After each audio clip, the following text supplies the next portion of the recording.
A day's battle would make short work of these impudent and enterprising savages. Or at least that was according to Lieutenant Colonel Frank Wheaton, a man who, frankly, should have known better. After all, the officer first donned a uniform 18 years prior when he received his commission, a duty that saw him face off against the Cheyenne on the Kansas frontier.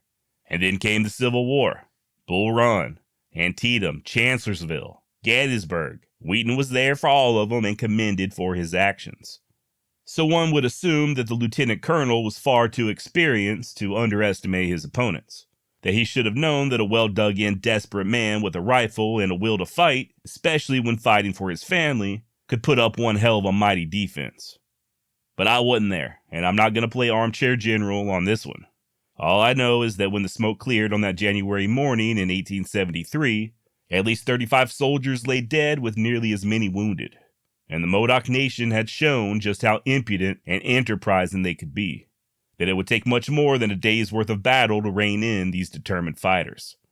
Turns out this conflict would last quite a while, and when you take into account the number of people killed coupled with the dollars expended per enemy, this lesser known of the so-called Indian Wars would be one of the most expensive ever fought on U.S. soil. One which pitted just 50 to 60 Modoc warriors against nearly 1,000 U.S. troops and volunteers. Who was Captain Jack? Who were the Modoc? And what caused the Modoc War? Go ahead and get your peace pipe out for this one. You're probably gonna need it. My name's Josh, and you're listening to the Wild West Extravaganza.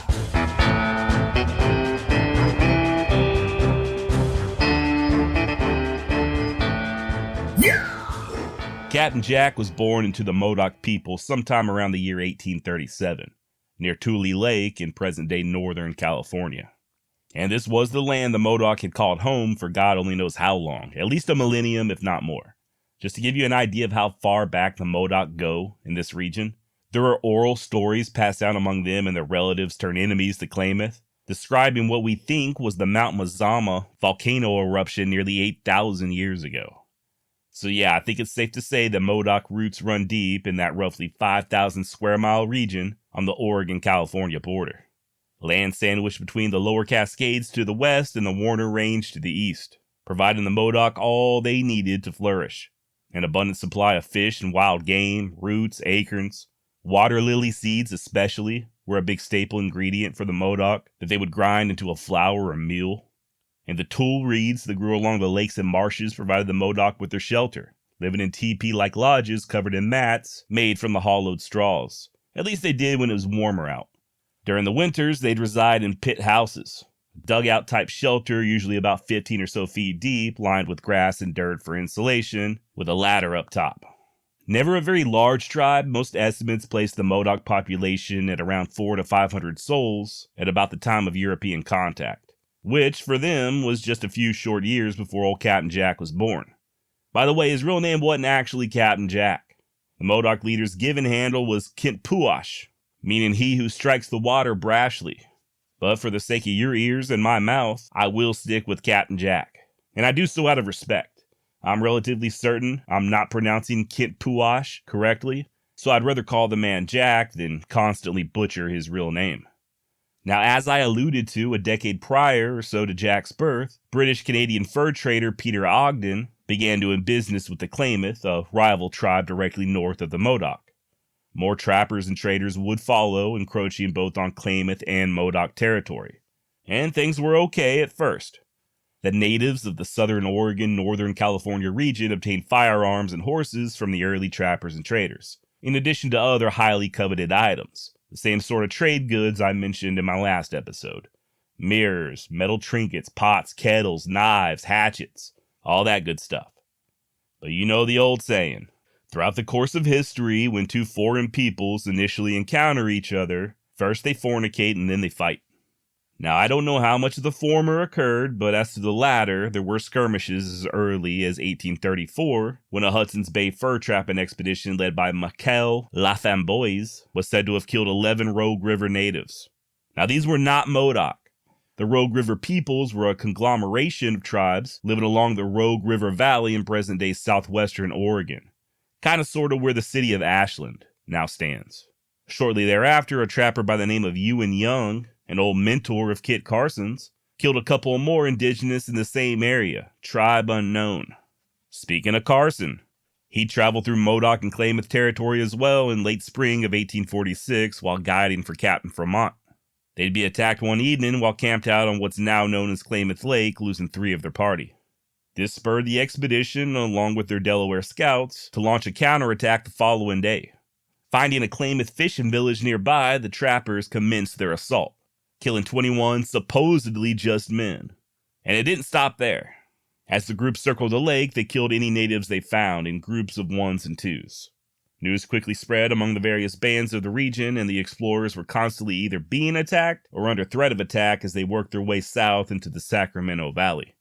And for what it's worth, at least one historian, David Roberts, believes the war party that initially attacked Carson and Fremont, the one what killed 3 of their group, wasn't even a Klamath war party, the tribe that the expedition ultimately exacted revenge upon. In all likelihood, they were Modoc. Almost assuredly, it was the Modoc who pestered them as they traveled south of Klamath Lake. And what's more, that initial attack may not have been as unprovoked as Carson would later claim. Just a month earlier, Fremont and his men had been further south near present-day Redding, California, when they attacked a large indigenous camp on the Sacramento River. The tribe, thought to be the Wintu people, were absolutely slaughtered, and that's a direct quote from a witness. How about another quote from the man himself, Kit Carson, who said it was a perfect butchery. A perfect butchery, indeed. One that saw at least 100, possibly several hundred, natives killed, many of which were attempting to flee. All because of rumors.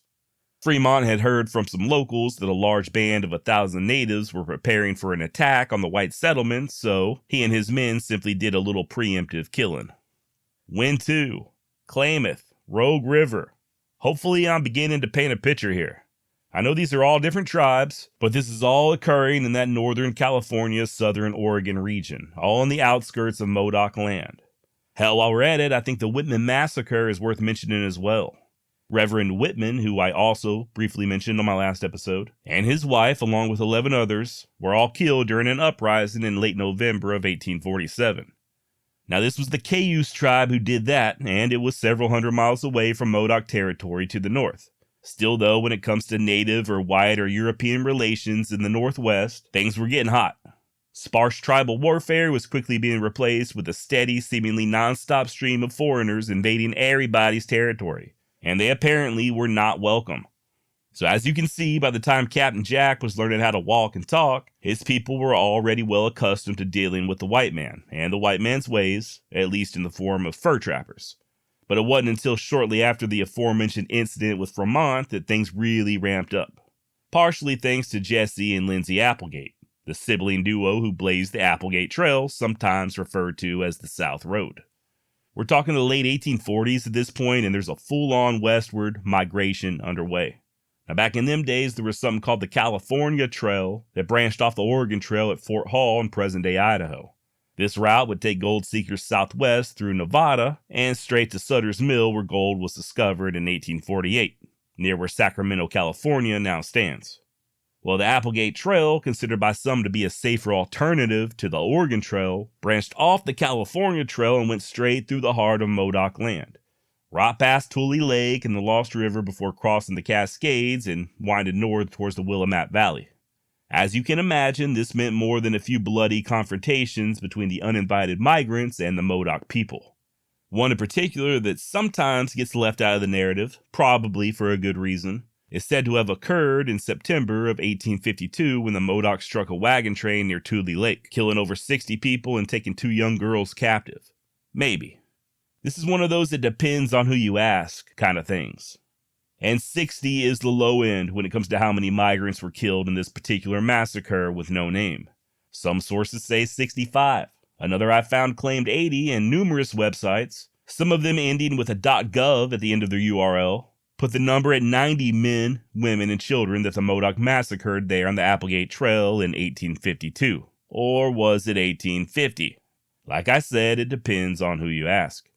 I did a bit more digging, and it appears that the location in question is a place known as Bloody Point, just a few miles south of the Oregon border on what's now Highway 139, near the eastern shore of Tule Lake, where the trail passed between an outcropping of lava and the water.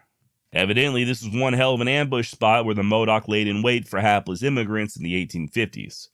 But did they ever kill 60 to 90 men, women, and children in one fell swoop? It's highly doubtful. A much more realistic number that I was able to find comes from an article I'll link to in the show notes, one with actual citations, that makes the much more realistic claim of 36 migrants being killed there at Bloody Point in 1852. And that was for the entire year. Many attacks over many months against many different small wagon trains, resulting in over 3 dozen deaths. Now that is much more believable, at least to me. I just want to make it clear that I don't doubt that the Modoc were killing a lot of white people during the early 1850s. They were absolutely attacking wagon trains and probably any lone travelers that they could find. That is not in dispute. Okay, I'm not trying to make the Modoc out to be a bunch of innocent little angels here. I also want to make it clear that there were a lot of exaggerated claims made during this time. And oftentimes the Modoc soon found themselves getting blamed for things they didn't even do. One such incident involved a band of the Pitt River tribe running off with a large herd of prospector horses, a theft that resulted in several Modoc being killed at the hands of the notorious Benjamin Wright. And boy, oh boy, talk about throwing gasoline on a fire, as if things weren't already bad enough. The Indiana-born and Quaker-raised Wright would soon drift west in 1847 in hopes of striking it rich, just like every other young man bound for California. He soon discovered, however, that his real skill set, and evidently sense of joy, lay in killing natives. He was part of the militia that helped put down the Cayuse Rebellion I briefly mentioned earlier, that resulted in Reverend Whitman's death. But Ben Wright wasn't just killing for the sake of killing. Keep in mind there was a bounty system in place there in California back in them days. Depending on where you were located, you could get paid $5 for an Indian's severed head or 25 cents per scalp. And to further exasperate matters, the government of California handed out $1.5 million, the equivalent of $58 million in today's money, to fund local militias led by guys just like Ben Wright. And oh, did Ben Wright collect his fair share of bounties. Heads, scalps, fingers, noses, ears. Some he collected as proof just to get paid, while others were grim trophies. He kept him a couple of native women as slaves as well. You can only imagine the hell those gals went through. Not long after he and his men attacked the Modoc in retaliation for the stolen horses and mules, Wright returned to the area, once again attacking a Modoc village. Creeping in close under the cover of darkness, the vigilantes waited until first light to open up on the waking natives, killing over a dozen according to one source. Shortly thereafter, they attacked another village, killing 15 more. The following summer, Ben returned, this time he and his posse intervening during a wagon train attack, thwarting the assault and killing somewhere around 30 warriors in the process. Which begs the question, what came first? Whites killing Modoc or Modoc killing whites? I got a feeling that Ben Wright felt justified in killing the Modoc when and where he could find them, based solely on the fact that they were attacking wagon trains. And the Modoc likely felt justified in attacking these trains based on the actions of people like Ben Wright. And on it goes. For the next couple of months, Wright and company occupied themselves by escorting wagon trains through the area, offering up their services as protectors. And you better believe they killed as many Modoc as they could find. One gruesome story has Wright and his men gunning down 2 Modoc women that they saw running for shelter. One was killed outright and the other simply wounded in the arm. Ben dismounted, approached the injured lady, and sank his knife into her. And then came Ben Wright's masterpiece, his magnus opus, the feather in his hat, if you will. The massacre that still bears his name. The killer sent word to the Modoc that he wanted to make peace, even hoisted up a white flag to show his pure intentions. And the Modoc came in, peacefully, honoring that flag of truce. They camped out there with Wright and his men in the rain for several days, looking to negotiate and hopefully come to some sort of an agreement. Hell, there was even a big feast, if you call a whole bunch of food, laced with strychnine, meant to kill as many Modoc as possible, a feast. This plot quickly fell apart, though, as the poison didn't seem to work. Evidently, it had expired or just gone bad, so Ben simply walked up to the head Modoc, pulled out a pair of dragoons from under his poncho, and commenced a firing. Wright's posse, all armed, opened up fire as well. Now, lest you think I'm being biased here, there are some that say neither side's intentions were as pure as the driven snow. One version has it that Wright and his men called the parley in hopes of retrieving a couple of captured women from the Modoc. When they discovered that the natives were planning on double-crossing them, they simply acted first, kicking off the fight and gaining the upper hand. And hell, who knows, maybe both sides showed up looking to kill the other. Maybe that was the plan from the get-go and Ben just happened to act first. Either way, the result saw 0 of Ben Wright's men killed, with the Modoc suffering 30 to 90 fatalities, one of which is rumored to have been Captain Jack's father.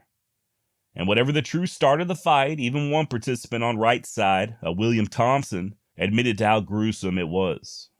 As the first shot rang out from Wright's pistol, his men opened a deadly fire with their rifles. For an instant, the savages formed a line and sent a shower of arrows over their heads, but they aimed too high and only 1 or 2 were slightly wounded. Dropping their rifles, Wright's men charged, revolvers in hand. This was too much for savage valor, and what were left fled in terror. It was no longer a battle.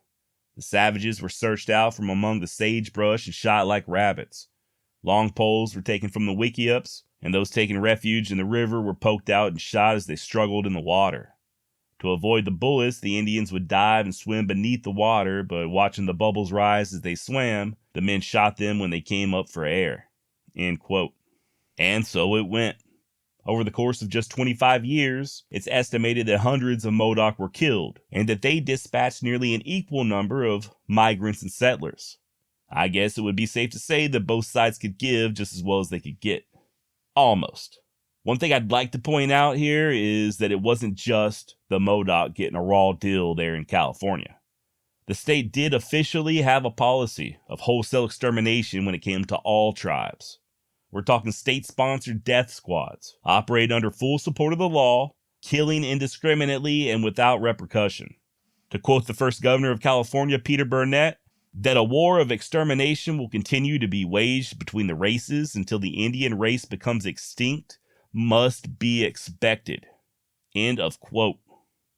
This is the same guy who would also block negotiation treaties if he felt like they were being too generous to the indigenous, by the way.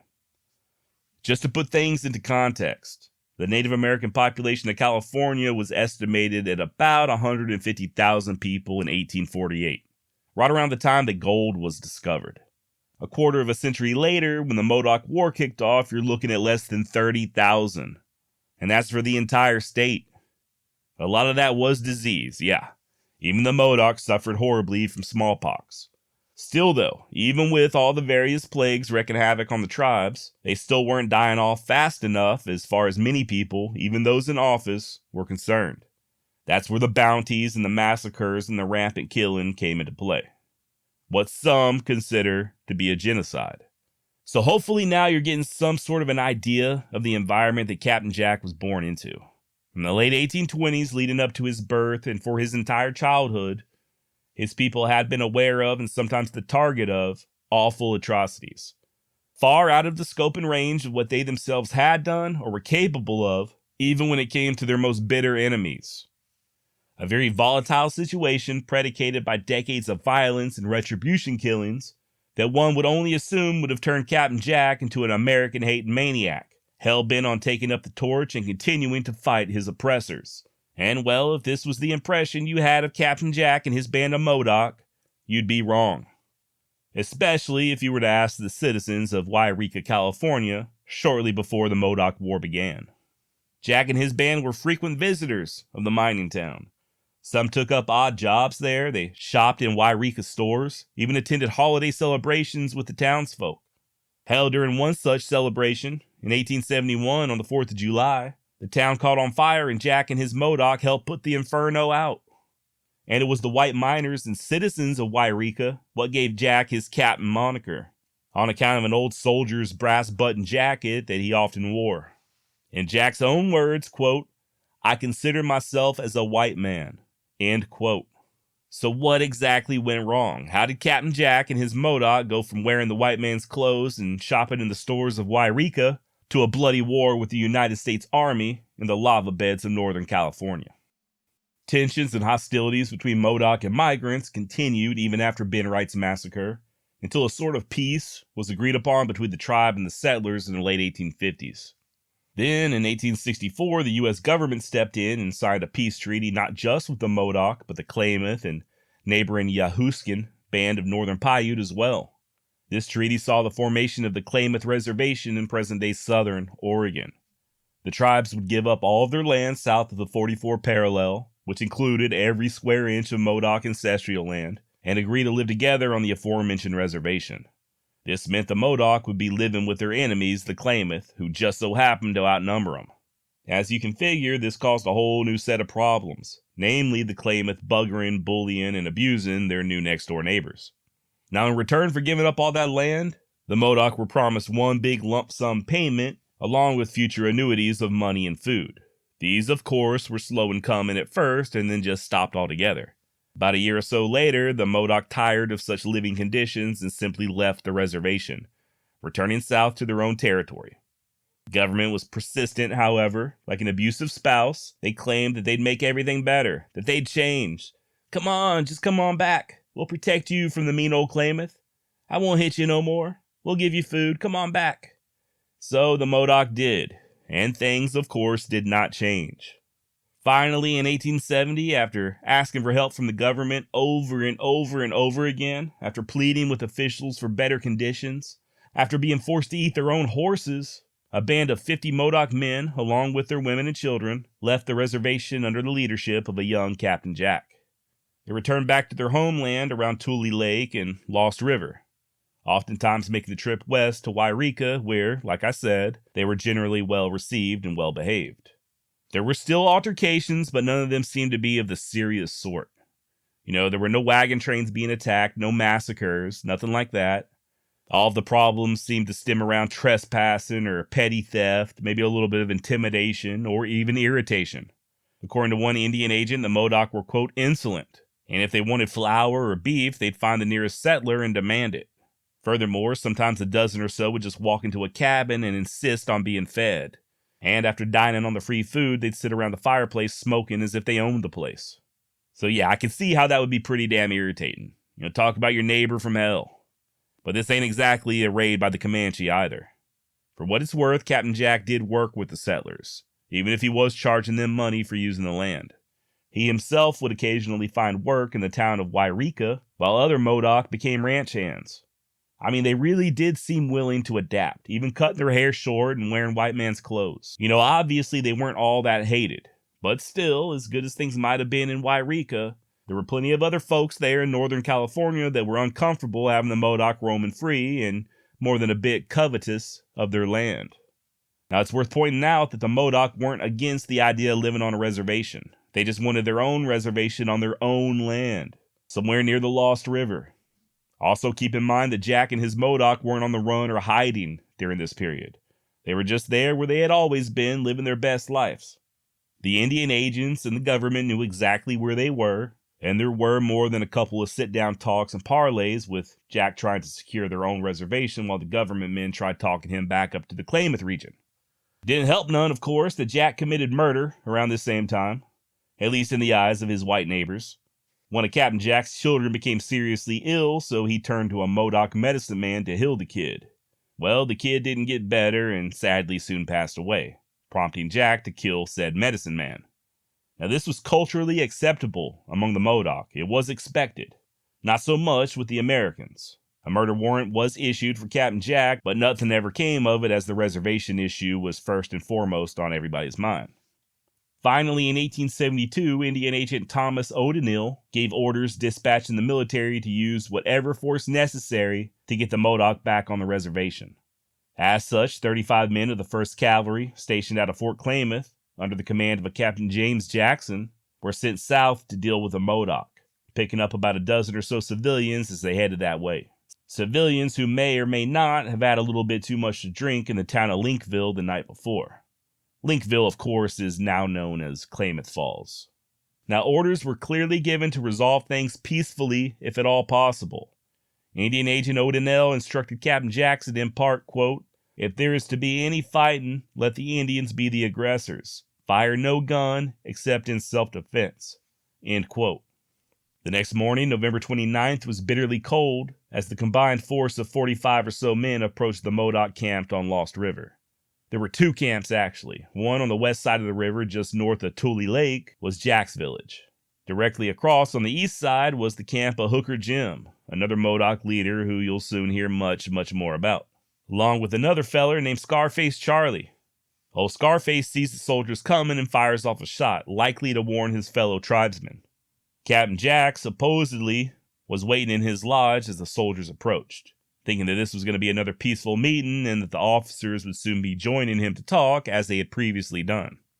Meanwhile, the soldiers quickly enter the village and set up a skirmish line, while at the same time the Modoc warriors are preparing to fight, stripping off their clothes and instructing the women and children to lie down on the ground. I assume to keep them out of the line of fire.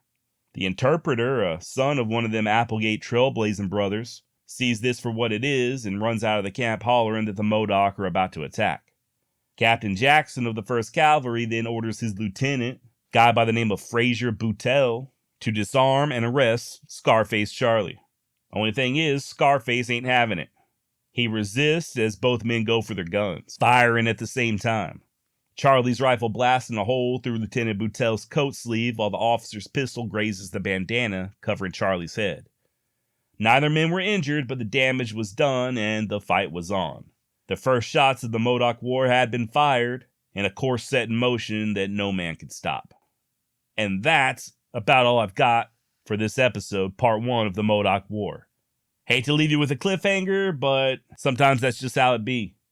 Please, please, please join me in 2 weeks as we discuss what happens next. The lava pits, aka Jack's stronghold. The battles of Sand Butte and Dry Lake. General Canby. We'll also take a closer look at some of our main characters. Scarface Charlie, Sanchin John, Hooker Jim, guy by the name of Shaq Nasty, and a lady Modoc named Catchacona, who you may or may not know as Wynema. Thank you all so much for listening. Thanks to all my supporters on Patreon and YouTube. Thank you, thank you. Big thanks to all you who contribute via Buy Me a Coffee. Head on over to my website, wildwestextra.com, and hit that contact button. Or feel free to contact me direct at josh@wildwestextra.com. Alright, I'll see you in 2 weeks. Adios.